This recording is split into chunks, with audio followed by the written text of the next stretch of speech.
우리 모두는 하나님께로 온전히 부름받는 그날까지 이 땅을 살아가면서 크고 작은 문제들을 만나게 됩니다. 물질의 문제, 건강의 문제, 가정의 문제, 관계의 문제들이 찾아옵니다. 지금 당장 이 문제만 어떻게 해결이 되면 모든 것이 좋을 것 같지만 우리의 인생 가운데는 끊임없이 이 고난과 시련과 크고 작은 문제들이 찾아올 것입니다. 그리고 우리는 답이 보이지 않는 문제 앞에서 때론 너무나 힘들고 답답한 나머지 불평과 원망이 나올 때도 있습니다. 왜 이렇게 되었지? 왜 내 인생만 이런 거지? 뭐가 어디서 잘못된 거지? 나를 원망해 보기도 하고 세상을 원망하기도 하고 또는 하나님을 탓하기도 합니다. 어떤 경우는 삶의 무게가 너무 힘들어서 차라리 내가 죽어버리면 모든 것이 끝나지 않을까, 이런 극단적인 생각도 하게 되지요. 그런데 우리는 이 광야와 같은 인생을 살아가면서 동시에 하나님을 믿는 백성들입니다. 하나님을 믿는다고 이 광야의 인생을 뛰어넘는 것은 아닙니다. 이 광야와 같은 인생을 살아가면서 동시에 우리는 하나님을 구주로 고백하며 믿음으로 살아가는 사람들입니다. 그러면 하나님의 백성들은 눈앞에 도저히 해결할 수 없는 문제들이 찾아올 때에 어떻게 해야 할까요? 이 문제를 어떻게 바라보고 어떻게 해석해야 할까요? 출애굽기에 나오는 이스라엘 백성들의 모습을 보면서 이 광야 한가운데를 걸어가는 이 백성들이 왜 그토록 끊임없이 불평과 불만을 했는지 이해가 됩니다. 먹을 것이 없죠. 마실 물이 없죠. 낮에는 뜨겁고 밤에는 춥고 어디에 기댈 곳이 없는 그런 광야에서 그 길을 걸어가면서 얼마나 힘들고 두려웠겠습니까? 오죽했으면 하나님이 지켜보시는데 그 앞에서 차라리 그냥 애굽에서 죽었으면, 이런 막말을 그 하나님 앞에서 했겠습니까? 이스라엘 백성들은 날마다 광야라는 삶의 현장 속에서 이 문제들과 씨름해야 했습니다. 그런데 여러분, 우리가 하나님에 대해서 꼭 알아야 할 한 가지 중요한 사실이 있습니다. 하나님이 하시는 모든 일에는 의도가 있습니다. 하나님의 뜻이 있고 목적이 있다는 것입니다. 왜 하나님은 광야가 어떤 곳인지를 아셨음에도 불구하고 당신이 택하신 그 귀한 백성들을 이곳으로 인도하셨을까? 이스라엘 백성들을 향한 하나님의 뜻이 무엇이었을까? 이 질문을 우리에게 던져볼 수 있습니다. 왜 하나님은 나를 여기까지 인도하셨을까?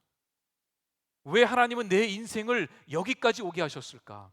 지금 이 상황 속에서, 지금 이 자리에서, 내 배우자와 내 자녀들과 이 일터에서 왜 나를 여기로 하나님은 인도하셨을까?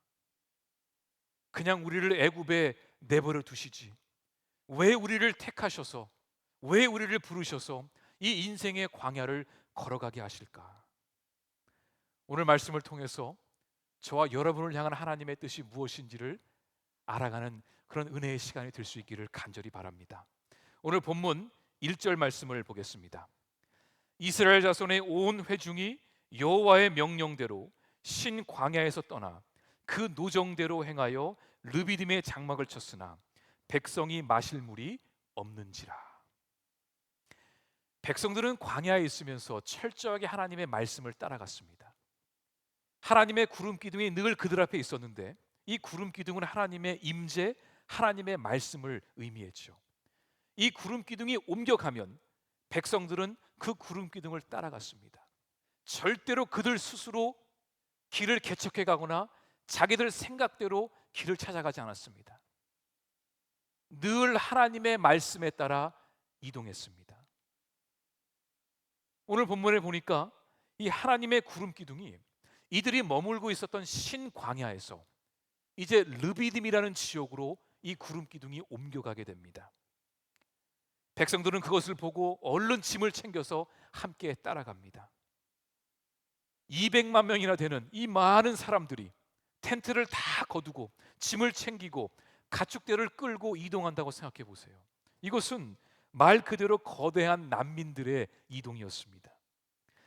지금 백성들이 가고 있는 그 르비딤, 그곳은 물과 그늘과 이 오아시스가 있는 지역이었습니다. 이 르비딤의 뜻이 뭐냐면 쉬는 곳이라는 것입니다. 백성들은 기대했을 것입니다. 우리가 르비딤에 가면 그곳에 물이 있고 그늘이 있고 오아시스가 있을 거야. 그래서 소망을 가지고 힘을 내어 걸어갔을 것입니다. 그런데 막상 도착해 보니까 마실 물이 없는 겁니다. 아무것도 없는 겁니다. 안 그래도 물이 다 떨어져서 목마름을 참고 여기까지 왔는데 그 어디에서도 마실 물을 찾을 수가 없었습니다. 이곳으로 오는 것이 아니었나? 잘못된 판단이었나? 이 많은 사람들을 여기까지 끌고 왔는데 마실 물은 없고 이제 어디로 가야 한단 말인가? 이 백성들의 참을성이 바닥이 났습니다. 오늘 2절에 보니까 이 백성들이 모세와 다투었다고 말합니다. 근데 여기서 다투었다는 것은 그냥 말싸움으로 끝난 것이 아니라 물리적인 충돌이 있었다는 겁니다. 우리 2절 말씀 보겠습니다. 백성이 모세와 다투어 이르되 우리에게 물을 주어 마시게 하라.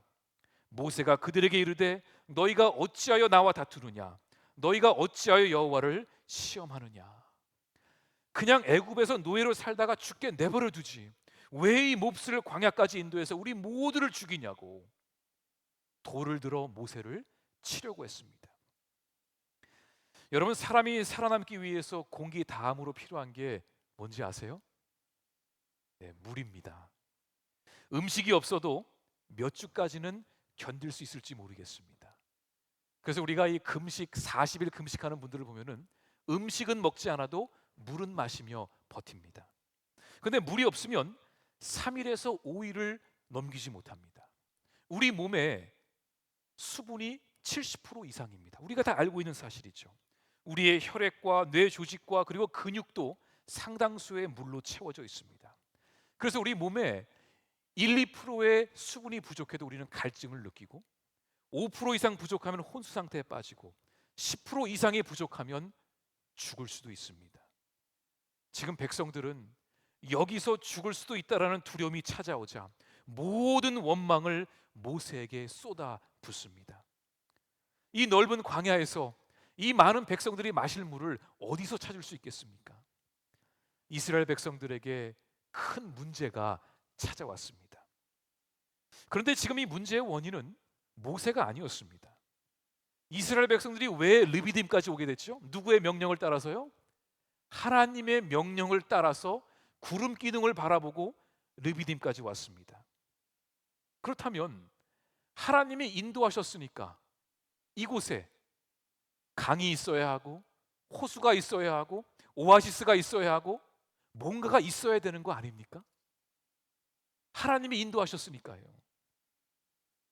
그런데 와보니까 아무것도 없는 거예요. 이것은 모세의 잘못이 아니었습니다. 그렇지만 이 백성들은 눈에 보이는 모세를 원망한 것입니다. 모세도 이 상황 속에서 굉장히 난감했을 것입니다. 아무리 그가 광야 전문가일지라도 이 많은 사람들이 마실 수 있는 물을 어디서 찾을 수 있습니까? 모세 역시 하나님의 말씀을 따라 여기까지 온 건 아닙니까? 화가 난 백성들이 돌을 들고 모세를 찾아왔다는 것은 지금 이 상황을 법적으로 대응하겠다는 겁니다. 이 성경에 이스라엘 백성들이 돌을 들고 막 올 때가 있습니다. 이때는 이걸 그냥 막 이 사람들이 난폭해서 돌을 드는 것이 아니라 돌을 들었다라는 것은 당신의 죄를 우리가 법적으로 심판하겠다는 뜻을 담고 있습니다. 모세, 당신이 우리를 여기까지 인도하지 않았냐고. 여기에 마실 물도 없고 아무것도 없고 우리는 죽게 생겼으니 우리가 당신을 돌로 쳐 죽이겠다라는 뜻입니다. 상황이 심각했습니다. 근데 이런 상황 속에서 모세가 제일 먼저 한 것은 자신의 상황을 변호한 것이 아니었습니다.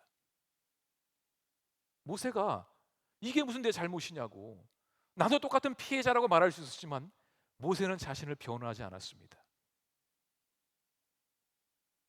모세는 돌을 들고 찾아온 백성들과 싸우지도 않았습니다. 그런데 모세는 이 상황 속에서 제일 먼저 하나님께 엎드려 부르짖었습니다. 그러니까 모세는 문제 앞에서 기도의 자리에 먼저 나갔다라는 것입니다. 오늘 4절 말씀입니다. 모세가 여호와께 부르짖어 이르되 내가 이 백성에게 어떻게 하리이까? 그들이 조금 있으면 내게 돌을 던지겠나이다. 모세는 이 백성들이 지금 가지고 있는 근본적인 문제가 무엇인지를 알고 있었습니다. 그들의 진짜 문제는 모세가 아니라 하나님을 향한 그들의 불신이었습니다. 하나님을 온전히 믿지 못한 것이지요. 이스라엘 백성들은 지금 이 상황 속에서, 이 문제 앞에서, 물이 없는 이 문제 앞에서 하나님이 하실 수 있는 것이 아무것도 없다고 생각했습니다. 하나님이 살아계심을 알겠는데, 하나님도 다른 신들처럼 어떤 특별한 능력이 있는 것은 알겠지만, 지금 이 르비딤에서 물이 부족한 이 문제는 해결할 수 없다고 생각한 것입니다. 그리고 모세를 찾아와서 너는 왜 이런 하나님을 우리에게 믿게 해서 여기까지 목숨을 걸고 오게 한 것이냐고 원망한 것이죠. 그래서 모세는 그런 백성들을 향해서 너희가 지금까지 하나님의 능력을 보지 않았느냐? 왜 아직도 하나님이 어떤 분이신지를 믿지 못하고 하나님을 시험하고 있냐고 말한 것입니다. 그게 오늘 본문 2절에 나옵니다. 다시 읽어드릴게요. 백성이 모세와 다투어 이르되 우리에게 물을 주어 마시게 하라. 모세가 그들에게 이르되 너희가 어찌하여 나와 싸우느냐 다투느냐 너희가 어찌하여 여호와를 시험하느냐. 자, 여기서 우리는 그 당시 이스라엘 백성들이 가지고 있었던 이 사고방식을 좀 알아야 합니다. 이스라엘 백성들은 애굽에서 얼마 동안 노예로 살았죠? 430년입니다. 이렇게 말하면 우리는 이스라엘 백성들이 노예로만 살았다는 것만 생각을 합니다. 물론 노예 근성이 그들의 몸에 배어 있었습니다. 그런데 성경이 430년 동안 애굽의 노예로 살았다, 이 뜻은 이들이 단지 노예로만 산 것이 아니라 이들은 철저하게 애굽 사람으로 살았다는 것입니다. 뼛속까지 이들은 애굽 사람이었습니다. 겉모습은 아브라함을 닮은 히브리 민족이었지만 이들의 삶은, 이들의 생각은, 이들의 심장은 애굽 사람이었던 것입니다. 이들에게 가장 익숙한 세상은 애굽이었다라는 거죠. 제가 예를 들어 말씀해 드릴게요. 지금 미국에 흑인들이 살고 있습니다. 대략적으로 한 13% 정도가 미국 전체 인구의 흑인들이 차지합니다. 여러분, 이들이 아프리카에서 언제 미국으로 노예로 끌려왔는지 아세요? 1619년으로 기록이 되어 있습니다. 물론 그 이후에 더 많은 흑인들이 아프리카 대륙에서 바다를 건너 미국까지 오게 되었죠. 물론 노예 제도는 19세기 초에 종식되었으나 1970년, 적어도 80년대 초까지는 극심한 인종차별 속에서 이 흑인들은 살아갔습니다. 그런데 이들의 원래 고향은 미국이 아니라 유럽 바로 밑에 있는, 그것도 북아프리카 바로 밑에 있는 그 지역에서 온 사람들이었습니다. 하지만 이들은 미국에서 무려 350년을 넘게 살았습니다. 자, 그렇다면 미국에 사는 흑인들을 아프리카 대륙에 살고 있는 흑인들과 똑같이 볼 수 있을까요? 아닙니다. 피부색은 같을지라도 그들은 철저하게 다른 사람들입니다. 미국에 살고 있는 흑인들은 피부색은 다르지만 미국 문화와 역사와 전통에 익숙한 100% 미국인들입니다. 우리가 그렇게 정의를 내린 것이 아니라 그들 자신이 그렇게 생각하며 살아갑니다. 그래서 미국 언론에 보면 이 흑인들이 피켓을 들고 이 흑인들의 생명을 존중해줘라 막 피켓을 들고 다니는 모습을 보게 됩니다. 그렇게 하는 이유는 이 흑인들에게 있어서는 이 미국이라는 곳이 그들의 나라이기 때문에 그렇습니다. 그래서 이 백인들이 동양 사람들에게는 너네 나라로 돌아가 이런 말을 쉽게 해요. Go back to your country 막 그래요. 그런데 흑인들에게는 절대로 그런 말 하지 않습니다. 왜냐고요? 백인들도 알고 흑인들도 압니다. 이 흑인들은 미국이 자기들의 땅임을 철저하게 알고 있는 겁니다. 이스라엘 백성들도 마찬가지였습니다. 430년을 애굽에서 살았기 때문에 이들은 뼛속까지 애굽 사람이었고 모든 방식이 애굽의 방식이었습니다. 그런데 여러분, 애굽 사람들이 어떻게 우상을 숭배했는지 아세요? 애굽에는 수많은 신들이 있었습니다. 왜 그렇게 많은 신들이 있었을까요? 복잡하게. 모든 인간의 문제들마다 해결할 수 있는 신들이 있다고 믿은 것입니다. 병고침이 필요한 사람은 그 병고침의 신을 찾아가야 됩니다. 아이를 낳고 싶은 가정은 아이를 낳게 해주는 신을 찾아갔습니다. 전쟁에서 이기기 위해서는 전쟁의 신을 찾아갔습니다. 비를 내려주는 지역이 필요하다면 비를 내려주는 신을 찾아갔습니다. 각각의 병들마다 그 병들을 치료하는 신들이 다 달랐습니다. 그러니까 인간이 경험할 수 있는 모든 문제들에는 그 문제를 해결할 수 있는 신들을 다 만들어 놓고 그 앞에 가서 그 우상을 숭배했던 것입니다. 이게 그 당시 애굽의 문화였고 상식이었습니다. 그러니까 애굽 사람들에게는 하나님 한 분을 믿는다? 이거는 말도 안 되는 이야기였어요. 이건 비상식적인 이야기였어요. 모세가 처음 하나님을 떨기나무에서 만났을 때 모세가 하나님께 묻습니다. 하나님이 지금 저를 애굽으로 가라고 하시는데 그 애굽에 있는 이스라엘 백성들이 저한테 너의 하나님이 누구냐고 물으시면 제가 뭐라고 말을 해야 됩니까? 이렇게 물어요. 왜 그렇게 물었을까요? 모세도 알고 있었어요. 이미 이스라엘 백성들은 애굽에 살고 있지만 수많은 신들을 믿고 있는 걸 알았기 때문에 분명히 자기에게 네가 믿는 여호와 하나님은 어떤 능력의 하나님이냐고 물을 것을 알았기 때문에 모세는 하나님에게 제가 하나님을 뭐라고 말해야 되죠? 그랬더니 하나님이 그때 뭐라고 그러셨어요? 나는 스스로 있는 자라 그러셨어요. 출애굽기 3장 13절과 14절을 함께 보겠습니다. 모세가 하나님께 아뢰되 내가 이스라엘 자손에게 가서 이르기를 너희의 조상의 하나님이 나를 너희에게 보내셨다 하면 그들이 내게 묻기를 그의 이름이 무엇이냐? 이 뜻은 그 하나님의 능력이 뭐냐고 묻는 거예요. 하리니 내가 무엇이라고 그들에게 말하리이까? 하나님이 모세에게 이르시되 나는 스스로 있는 자다. 또 이르시되 너는 이스라엘 자손에게 이같이 이르기를 스스로 있는 자가 나를 너희에게 보내셨다 하라. 여기서 나는 스스로 있는 자란 뜻이 무엇일까요? 이 뜻은 여호와 하나님은 다른 우상들처럼 한두 가지의 능력을 갖고 있는 분이 아니라 스스로 모든 것을 가능케 하시는, 우리의 모든 것을 충족시켜 주시는 하나님이심을 말씀하신 것입니다. 인간의 모든 문제들을 하나님은 스스로 다 충족시켜 줄 수 있는 분이심을 말씀하신 것입니다. 그런데 지금 광야에 나와 있는 이스라엘 백성들은 여호와 하나님이 전지전능의 하나님이심을, 모든 것이 가능하신 분이심을 모르고 있었습니다. 아직은 모르고 있었어요. 아직까지는 이 이스라엘 백성들에게 있어서 여호와 하나님은 그 수많은 신들 중에 하나로 여기고 있었던 것입니다. 그러니까 이 무리 없는 상황 속에서 어떻게 하나님이 이런 능력까지 있을 수 있냐, 어떻게 하나님이 모든 것을 다 하실 수 있냐, 그들의 상식으로는 믿을 수가 없었던 것입니다. 우리는 성경에 나오는 이스라엘 백성들을 보면서 아니 하나님의 능력을 그렇게 경험하고도 왜 이렇게 의심하지? 이렇게 물을 수 있습니다. 그런데 이스라엘 백성들의 입장에서는 하나님이 하신 기적들을 경험했지만 아직도 하나님의 능력이 얼마만큼인지를 다 알지 못했던 것입니다. 그러니까 문제가 올 때마다 하나님을 원망합니다. 하나님을 시험했던 것입니다. 여호와 하나님이 자기들을 애굽에서 탈출시키시고 홍해를 가르게 하시고 만나를 주신 것까지는 알고 있었습니다. 하지만 거기까지만 하나님에 대해서 알았던 것입니다.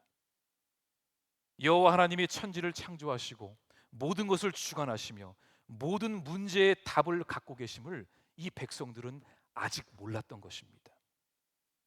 바로 그런 이스라엘 백성들의 마음을 아셨던 하나님은 이들로 하여금 르비딤까지 오게 하신 겁니다. 하나님도 이곳에 물이 없는 것 알고 계셨어요.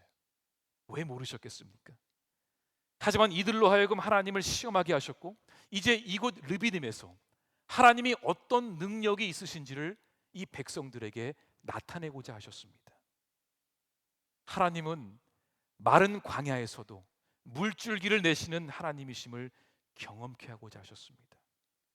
홍해도 가르시고 만나도 내려주시고, 하지만 물이 없을 때에도 생명수를 내시는 분이 하나님이심을 이 백성들에게 보여주고자 하셨어요.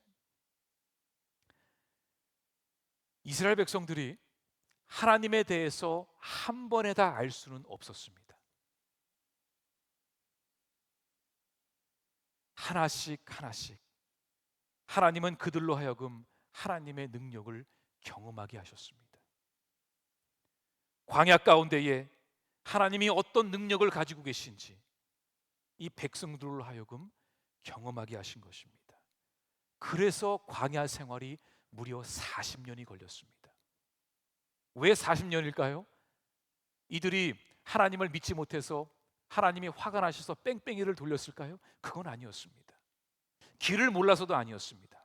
이 광야라는 그 현장 속에서 하나님에 대해 모르고 있는 이스라엘 백성들에게 하나님이 어떤 분이신지를 그때그때 상황마다 문제들마다 그 모든 것들을 통해서 하나님의 능력을 경험하게 하시고자 40년을 보낸 것입니다.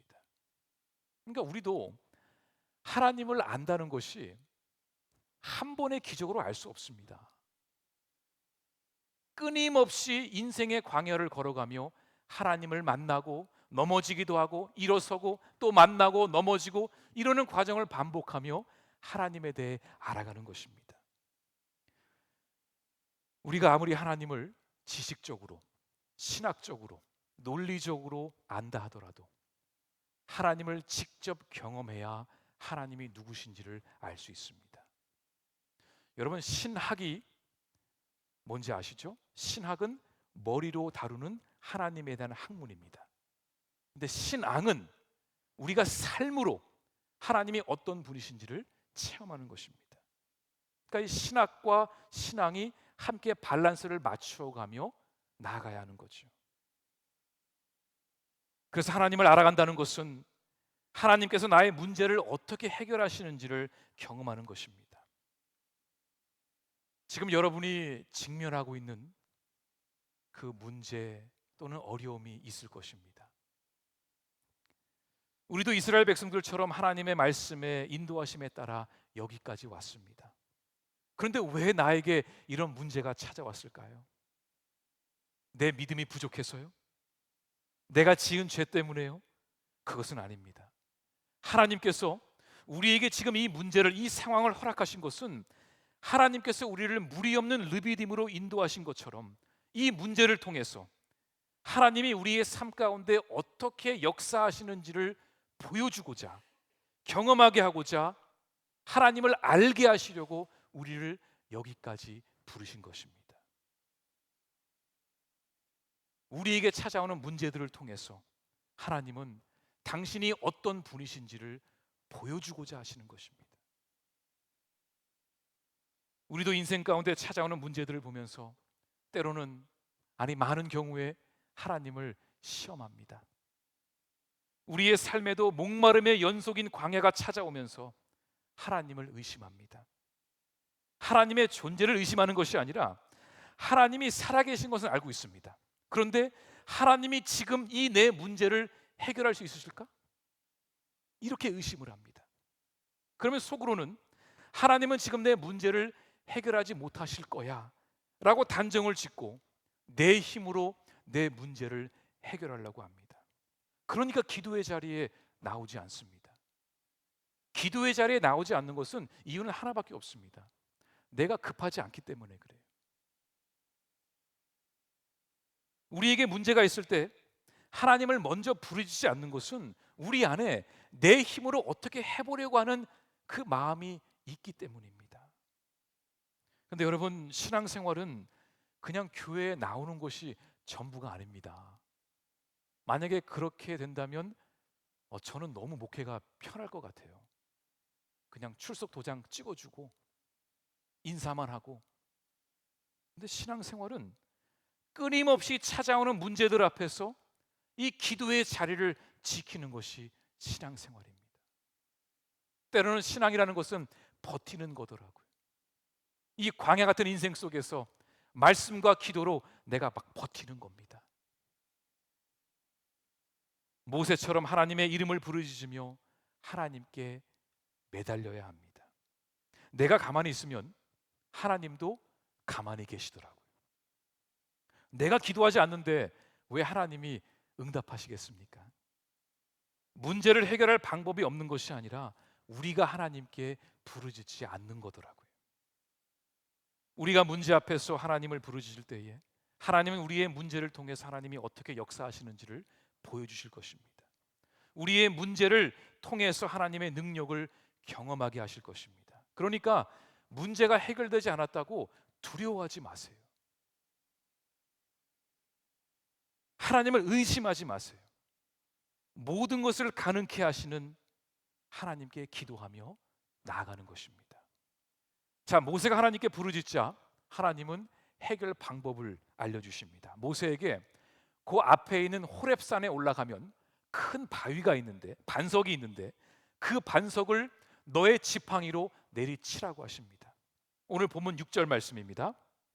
내가 호렙산에 있는 그 반석 위 거기서 내 앞에 서리니 너는 그 반석을 치라. 그것에서 물이 나오리니 백성이 마시리라. 모세가 이스라엘 장로들의 목전에서 그대로 행하리라. 모세는 나일강을 피로 만들었던 그 지팡이, 홍해를 갈랐던 지팡이를 들고 반석을 내리치자 반석에서 물이 흘러나오기 시작했습니다. 물이 얼마나 많이 흘러나왔는지 이 시편 기자는 그 당시의 상황을 이렇게 표현하고 있습니다. 우리 시편 105편 41절입니다. 반석을 여신즉 물이 흘러나와 마른 땅에 강같이 흘렀으니. 그 많은 사람들이 마셔야 되니까 강같이 흘러나오는다는 것이 맞는 표현이죠. 근데 왜 반석을 치게 하셨을까요? 하늘에서 만나도 막 내리게 하시는 분이고 메추라기도 막 몰고 오시는 분이 그냥 한 번에 비를 확 내리면 될 것을 왜 굳이 반석까지 가게 해서 그거를 치게 하고 왜 물이 흘러나오게 하셨을까? 근데 여러분, 분명히 이 사건 이후에 이스라엘 백성들은 다시는 하나님을 이 문제에 대해서 의심하지 않았을 것입니다. 왜냐하면 이 상황을 통해, 이 문제를 통해 배운 것이 있거든요. 아, 하나님은 우리를 배불리 먹이시는 분만이 아니라 우리의 목마름을 채우시는 분이시구나. 이 능력이 하나님께 있구나를 이 백성들은 분명히 깨달았을 것입니다. 자, 왜 반석을 치게 하셨을까요? 이 답이 고린도전서 10장 4절에 나옵니다. 우리 함께 같이 읽어볼까요? 모두가 같은 신령한 음료를 뒤따르는 신령한 반석으로부터 마셨으니 그 반석은 곧 그리스도시라. 이 반석은 장차 오실 예수 그리스도를 가르치는 그림자였던 것입니다. 반석에서 샘물이 흘러나와 온 백성이 배불리 마셨던 것처럼 예수님을 찾는 자는 영원히 목마르지 않는 생명수를 얻게 될 것을 예시한 것입니다. 지팡이를 쳐서 반석이 깨지고 물이 나온 것처럼 우리 예수님도 십자가 위에서 맞고 깨지고 찢어짐으로 그 보혈의 피를 강물처럼 우리에게 흘려보내 주셨습니다. 이 보혈의 피가 우리의 죄를 덮어주신 거죠. 여러분, 우리 인생의 문제의 답은 여러분에게 있는 것이 아니고 예수님께 있음을 믿으시길 바랍니다. 예수님 앞으로 나아가면 우리의 문제가 해결이 됩니다. 예수의 옷자락을 간절함으로 붙들었던 그 여인이 치유함을 받았던 것처럼, 나를 불쌍히 여겨달라고 외쳤던 그 바디메오가 눈을 뜬 것처럼 예수 앞에 나아가면 우리의 목마름이 해결됩니다. 오직 예수 안에 치유가 있고 회복이 있으며 풀림이 있고 풍성함이 있음을 믿으시기 바랍니다. 오직 예수님만이 우리의 모든 필요를 채워줄 수 있음을 저와 여러분이 꼭 잊지 않고 붙들고 나아갈 수 있기를 바랍니다. 이 말씀을 준비하면서 저에게 찾아온 찬양이 한 곡 있습니다. 아마 아시는 분도 계시겠지만 혹시 모르시더라도 이번 기회에 좋은 찬양 함께 배우시면 좋을 것 같습니다. 이 충만이라는 찬양인데 우리 시간 찬양하며 주신 말씀을 붙들며 함께 나아가겠습니다.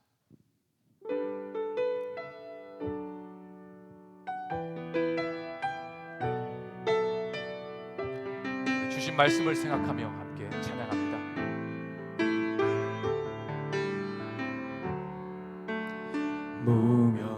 무명이어도 공허하지 않는 것은 예수 안에 날 만족함이라. 가난하여도 부족하지 않은 것은 예수 안에 오직 나는 부요함이라. 2절 부릅니다. 고난 중에도 견뎌낼 수 있는 것은 주의 계획 믿기 때문이라. 실패하여도 일어설 수 있는 것은 예수 안에 오직 나는 승리함이라. 난 예수로 충만하네. 난 예수로 충만하네. 난 예수로 충만하네. 영원한 왕 내 안에 살아계시네. 내 몸이 약해도 낙심하지 않는 것은 예수 안에 난 완전함이라. 화려한 세상 부럽지 않은 것은 난 예수로 충만함이라. 난 예수로 충만하네. 세상 모든 것들도 부럽지 않네. 난 예수로 충만하네. 영원한 왕 내 안에 살아계.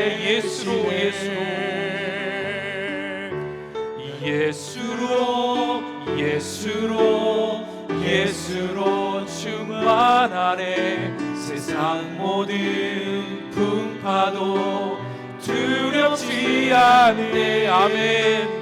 예수로 충만하네. 영원한 왕 내 안에 살아계시네. 이 시간 함께 말씀을 붙들며 기도합니다. 하나님, 우리가 광야의 인생을 걸어갈지라도 예수 그리스도 한 분으로 충만함을 이 시간 고백하며 나아갑니다. 주님만이 우리의 전부이시며 주님만이 우리를 충만케 하시며 주님만이 우리의 소망이심을 믿음으로 고백하며 나아갑니다. 주님, 우리가 인생의 광야를 걸어갈지라도 두려워하지 않게 하시고 예수 그리스도 우리의 반석을 바라보며 나아가는 우리 풀향기의 모든 성도들 되게 하여 주시옵소서. 우리 말씀을 붙들며 함께 결단의 기도드리며 나아갑니다. 아버지 하나님, 우리의 반석 되시고 구주 되시는 예수님, 주님만이 우리의 모든 것을 충만케 하시는 우리의 왕이심을 믿습니다. 아버지, 우리가 낙심하지 않게 하시고 두려워하지 않게 하시고 우리가 담대하게 광야의 길을 걸어가게 하여 주시옵소서. 오직 예수만이 우리를 충만케 함을 믿습니다. 오직 주님만이 우리의 답이시며 주님만이 우리의 소망이심을 믿습니다. 아버지, 그런 믿음을 우리에게 허락하여 주시옵소서. 아버지, 사랑과 은혜가 충만하신 하나님, 우리가 비록 광야의 인생을 걸어갈지라도 오직 주님만이 우리의 전부이심을 고백하게 하시고 주님만이 우리를 충만케 하심을 믿음으로 선포하며 담대히 나아가게 하여 주시옵소서. 이번 한 주도 우리 사랑하는 성도들 세상 가운데에 유혹과 그 모든 풍파 앞에 서게 되겠지만 예수 그리스도를 바라보며 주님만이 우리의 힘이 되심을 믿으며 담대히 나아가는 우리 프량기의 모든 성도들 되게 하여 주시옵소서. 하나님, 혹시 이 시간 인생의 문제 앞에 어려움 속에 처한 우리 성도들이 있다면 그 문제 때문에 두려워하지 않게 하시고 그 문제보다 더 크신 예수 그리스도를 바라보며 나아가는 우리 프량기의 모든 성도들 되게 하여 주시옵소서. 이제는 우리의 소망 되시고 구주 되시는 예수 그리스도의 은혜와 하나님 아버지의 크신 사랑과 성령님의 교통하심이 예수로 충만합니다.